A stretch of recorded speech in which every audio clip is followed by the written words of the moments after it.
Friends, welcome to secret of samayal. இன்னைக்கு நம்மளோட சேனலில் நாம் பார்க்க போகிறது ஒரு உடுப்பி ஸ்டைலில் சூப்பரான ஒரு சட்னி தான் நம்ம இன்னைக்கு பார்க்க போகிறோம். இந்த மாதிரி சுட சுட நல்லா சாஃப்டான இட்லி மேலே இந்த உடுப்பி ஸ்டைல் சட்னி ஊற்றி சாப்பிட்டிங்கன்னா வேறு எதுவுமே தேவையில்லை. ஒரு 10 இட்லி டக்கு டக்குன்னு உள்ளே போகும். அந்த மாதிரி செம்ம டேஸ்டியாக இருக்கும். சரி வாங்க, டிலே பண்ணாமல் இந்த சூப்பரான உடுப்பி ஸ்டைல் சட்னி எப்படி செய்யலாம் அப்படின்னு பார்க்கலாம் வாங்க. இந்த உடுப்பி ஸ்டைல் சட்னிக்கு என்னென்ன வேணும் அப்படின்னு நம்ம ஃபஸ்ட்டு பார்த்துடலாம். இதுக்கு வந்துட்டு ஒரு 2 டீஸ்பூன் வந்துட்டு கடலைப்பருப்பு எடுத்து வச்சுக்கோங்க. ஒரு 1.5 டேபிள் ஸ்பூன் வறுத்த வேர்க்கடலை, ஒரு 1.5 டேபிள் ஸ்பூன் வந்துட்டு பொட்டுக்கடலை, தேங்காய் சில் வந்து இந்தளவுக்கு எடுத்து வச்சுக்கோங்க. ஒரு சின்ன துண்டு புளி, கொத்தமல்லி ஒரு கையளவுக்கு, புதினா தலை கொஞ்சமாக, ஒரு 4-5 பல் பூண்டு, ஒரு கொத்து கருவேப்பிலை, ஒரு 4-5 பச்சை மிளகாய். ஒரு வடைச்சட்டி அடுப்பில் வச்சுருக்கிறேன். இதில் வந்துட்டு 1 டீஸ்பூன் எண்ணெய் விட்டுக்கலாம். இதில் ஃபஸ்ட் நம்ம எடுத்து வச்சுருக்க 2 டீஸ்பூன் கடலைப்பருப்பு சேர்த்திக்கோங்க. இது செவக்கிற அளவுக்கு இதை வறுத்துக்கலாம். இப்போ கடலைப்பருப்பு வந்து நல்லா செவந்துருச்சு. இப்போ நம்ம எடுத்து வச்சுருக்க இந்த கொத்தமல்லி, புதினா, பச்சை மிளகாய், கருவேப்பிலை, பூண்டு அதையும் வந்து சேர்த்துக்கலாம்.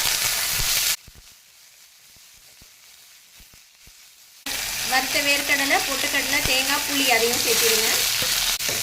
இது ரொம்ப வறுக்கணும்னு அவசியம் இல்லை. லேசாக அந்த கொத்தமல்லி, புதினா சுருங்கினா போதும். அடுப்பு ஆஃப் பண்ணிடலாம். இப்போது இது தேவையான அளவுக்கு கல்லுப்பு சேர்த்திக்கோங்க. இப்போ இதை மிக்ஸி ஜாரில் மாற்றிட்டு தேவையான அளவுக்கு தண்ணி விட்டு நம்ம அரைச்சி எடுத்துக்க போகிறோம். இப்போ நம்ம வறுத்தது எல்லாத்தையும் மிக்ஸி ஜாருக்கு மாற்றியாச்சு. இப்போ இதில் தேவையான அளவுக்கு தண்ணி விட்டு அதை நல்லா அரைச்சி எடுத்துக்கலாம். இந்த சட்னி கொஞ்சம் தண்ணியாக தான் இருக்கும்.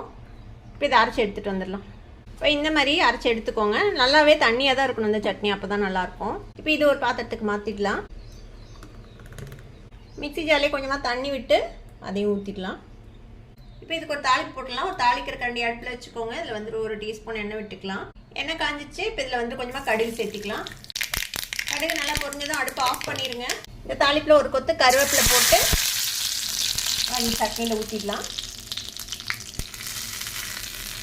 அவ்வளோதான். ரொம்பவே ஈஸியான டேஸ்டியான கொஞ்சம் வித்தியாசமான ஒரு டேஸ்ட்டோட இருக்கும் இந்த சட்னி. உடுப்பி ஸ்டைலில் நம்ம செஞ்சாச்சு.